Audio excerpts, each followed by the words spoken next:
Okay. It's Wednesday, August 6th. Yesterday, the House Oversight Committee subpoenaed the DOJ files for their Jeffrey Epstein investigation. They subpoenaed a bunch of people to come testify, including Bill Clinton and Hillary Clinton. They did not subpoena Donald Trump to come testify.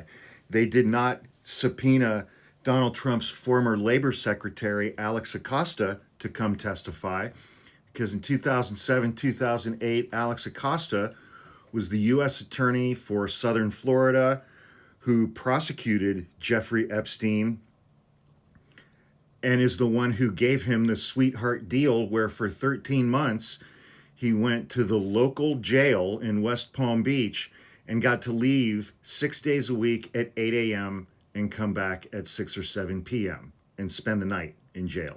He got to leave jail every single day and go do whatever it is that he wants to do as long as he came back to jail at night and spent the night in jail.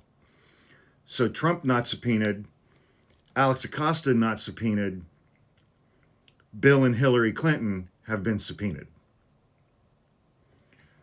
That gives you some idea of the level of seriousness of House Republicans on this issue.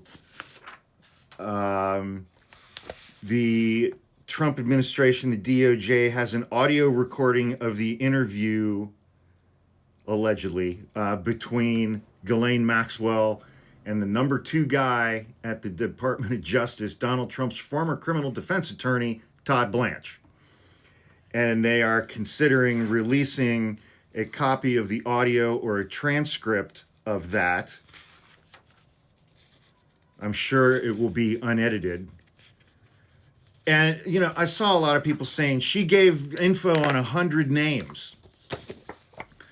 She answered questions that Todd Blanch asked her about 100 people who the list of names Todd Blanch had when he started questioning her.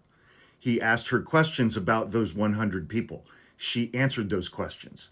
She did not say, here, I brought a list of 100 people who are on the Epstein client list. That's not how that unfolded at all.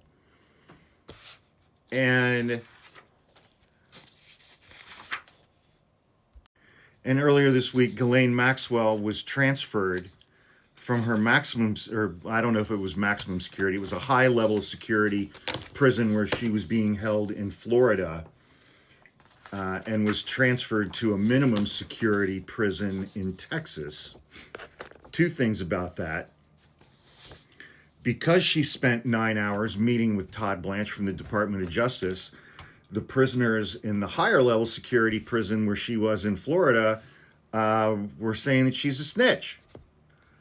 And snitches don't do well in prison. To transfer her to this minimum security prison in Florida, which is for nonviolent offenders, child sex trafficking is not a nonviolent act. She was not eligible to be transferred to that prison for that reason. So the DOJ, the Trump administration, waived her status as a convicted multiple count child sex trafficker in order to transfer her to that prison. When they transferred her to that minimum security prison, they put the whole place on lockdown, meaning all of the prisoners there who have vast privileges because it's minimum security, they're not escape risks, lost all of those privileges while they had to lock the place down so that they could move Ghislaine Maxwell into that prison without anybody seeing it and without anybody knowing where in the prison she was being held. And a lot of those inmates are complaining, she's not eligible to be held here. She is not a nonviolent offender.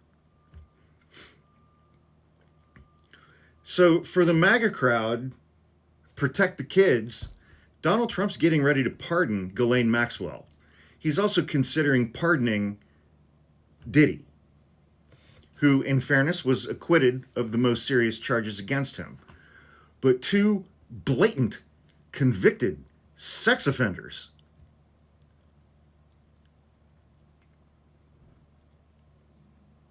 Are you guys really okay with that?